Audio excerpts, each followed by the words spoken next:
Nancy is a guard's daughter. One day she was working on Skarloey with some polish and a rag. Skarloey was snoozing happily, but Nancy wanted to talk.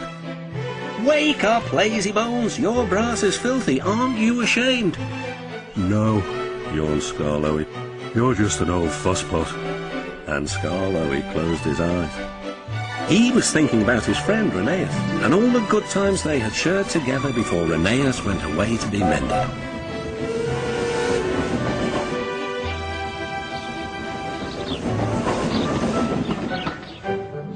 Nancy interrupted again.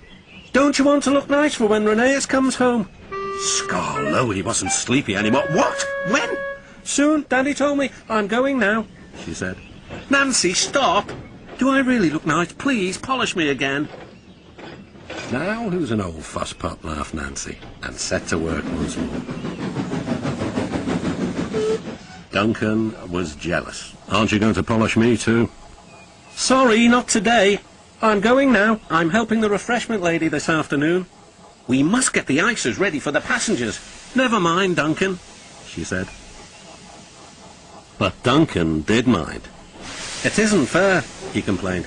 "Peter Sam gets a special funnel, Sir Handel gets special wheels, passengers get ices, but I'm not even polished." Of course this wasn't true, but Duncan enjoyed complaining. He became sulkier still. That afternoon there was bad news from up the line. "One of Skarloey's coaches has come off the rails," called Duncan's driver. "We'll have to take the workmen there right away." "All this extra work," grumbled Duncan. "It wears an engine out. Rubbish. Come on."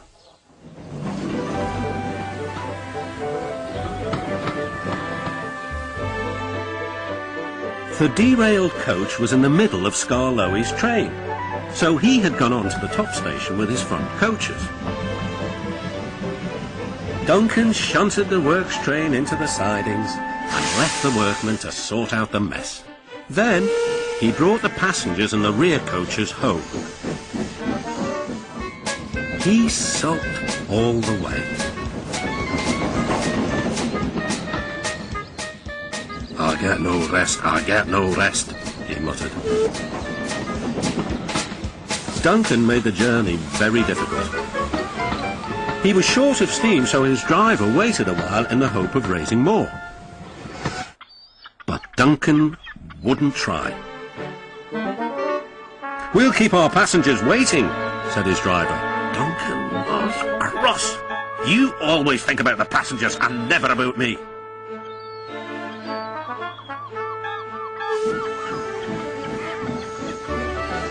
It wasn't long before Duncan built up enough steam to set off again.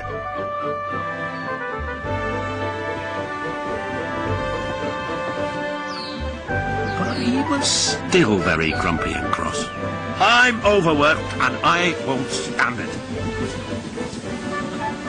At last they reached the viaduct near the station. "Come on, Duncan," cajoled his driver. "One more effort and you'll have a rest and a drink at the station." Then Duncan was very rude. "Keep your old station. I'm staying here." And he did too. Skarloey had to haul Duncan and his train all the way to the platform.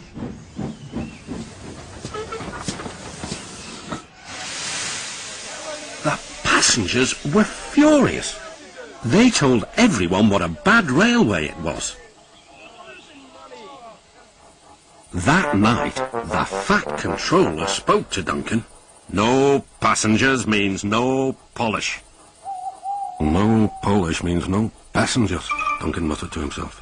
"He still has a lot to learn, doesn't he?"